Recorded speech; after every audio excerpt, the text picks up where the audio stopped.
All right. What's going on, party people? This your man Grill. Feeling a whole lot more peppier now that I got some rest.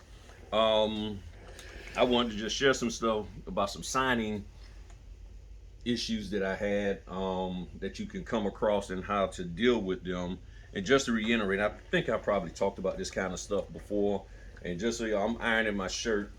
Um, I don't like going out wrinkled, and I'm wearing a white shirt today, so I always iron my shirts and everything before I go out and stuff. So I like to make sure they nice and neat and all crisp, you know, and everything. So and yeah, I'm one of them guys that if I have to, I will. If I had a set of jeans, I iron a crease in my pants. That's right. I will iron a deep crease in my pants and use a whole bottle of starch on each leg. That's how I grew up. I know a lot of fellas don't know. The young fellas don't know about that, but that crease got to be there. And if you're really good at iron, you can. Your crease first of all got to last a whole day, and two, you know how to crease corduroys and make that thing come straight down the middle. So when you see it, it ain't all off on the side and all that. You got to get it straight down the middle, and that crease has to last the whole day. So that's why when I was growing up, we used to use a whole bottle of starch on each leg, and that bad boy, that was the thing. The good friend of mine named Marcus, that man, he would be late coming to school because he had to make sure his creases were right on point. And I have to admit, that fella knew how to crease some pants. He knew how to crease them and everything, and I learned a lot of that from him.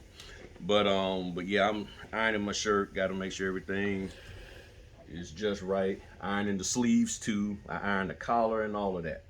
But this morning, last night I was saying that I was gonna have a busy day, and I thought I was, and things have shifted because the signers contacted me this morning at about 8:16, 8:15 or so, saying that they um, couldn't do the signing because they hadn't got a copy of this of the paperwork to review, and primarily the CD. So later on, I talked to them and all that. So first thing they said was, "Well, we'll just meet up tomorrow." So they was telling me that we'll just meet tomorrow. Now, I didn't say yes or no. I said, "Well, I will contact." I said, "I'll make sure I let the title company know. Please reach out to your loan officer and the title company to, um, to coordinate all of that."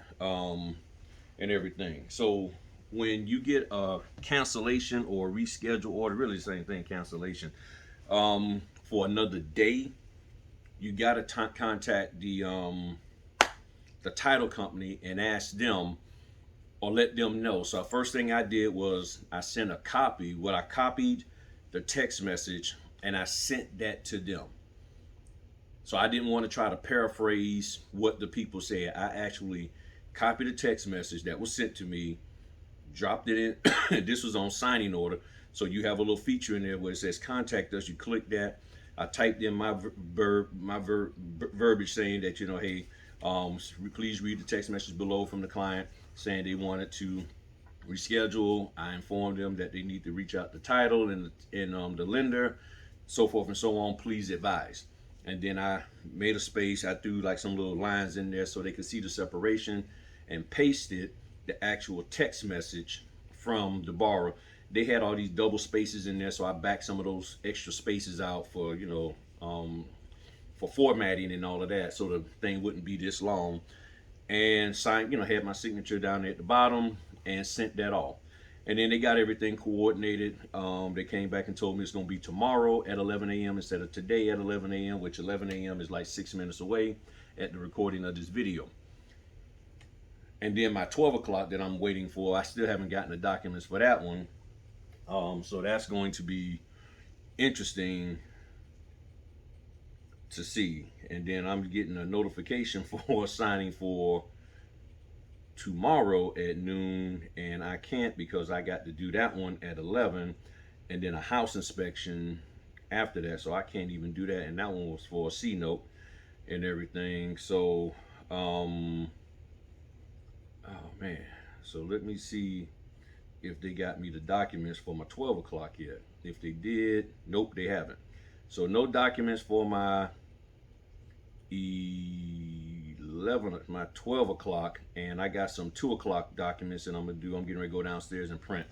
But when you come into that situation, you gotta, make sure you communicate. You don't make any promises. You don't say, okay, yeah, we'll do it tomorrow, because if they have to change the documents and all of that, that means a new set gets printed. Now, you say, well, what about if I printed the documents? And I had printed the documents last night, and when I reached out to the title company, haven't heard anything back, but I told them, I said, just let them know the documents was printed.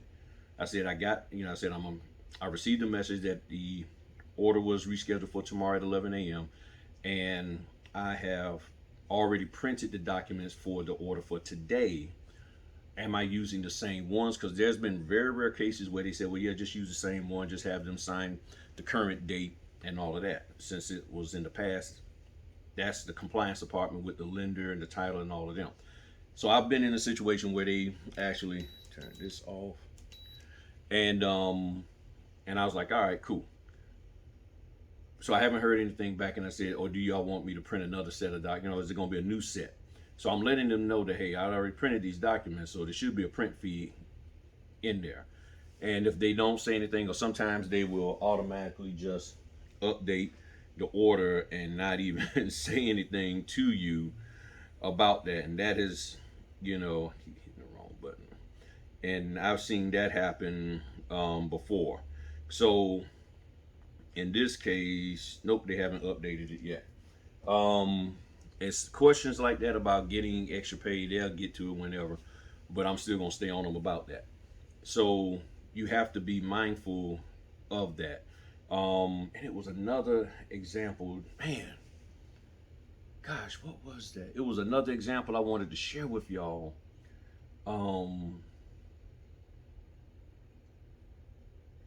man, I don't forgot what that was.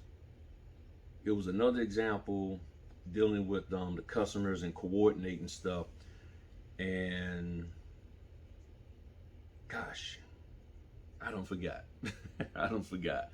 But I just wanted to share that with y'all because sometimes I know that can happen. Last minute signing changes, date changes, and all of that kind of stuff. And you got to make sure you reach out to the title company.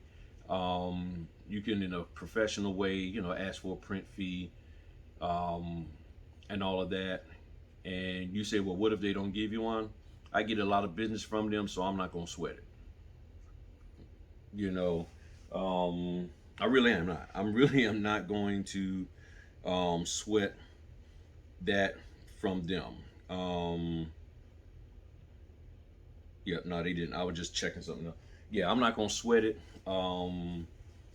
because this is a rarity that this kind of thing happens with them, with this company.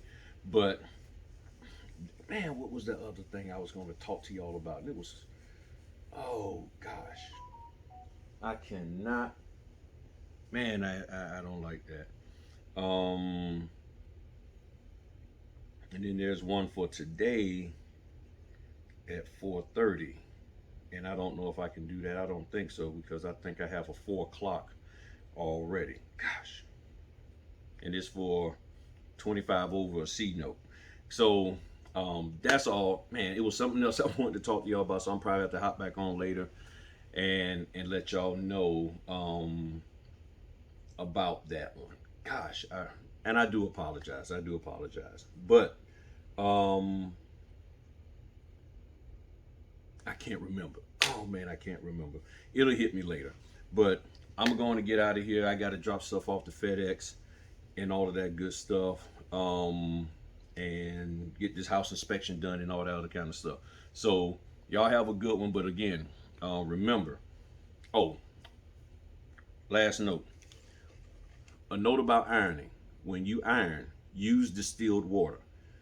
The tap water has a lot of harsh chemicals in it, and it'll cause this. I've had this iron probably for 3 years, 2 to 3 years, and you can see there's no scale buildup. I use nothing but distilled water in my irons. If you use distilled water, The steam will be a lot better, water be hotter, and you will not have all of that white stuff, that calcified mineral stuff draining out of the hose. And I spend a lot of money on my irons. I normally spend about 50 to 60 bucks on my iron.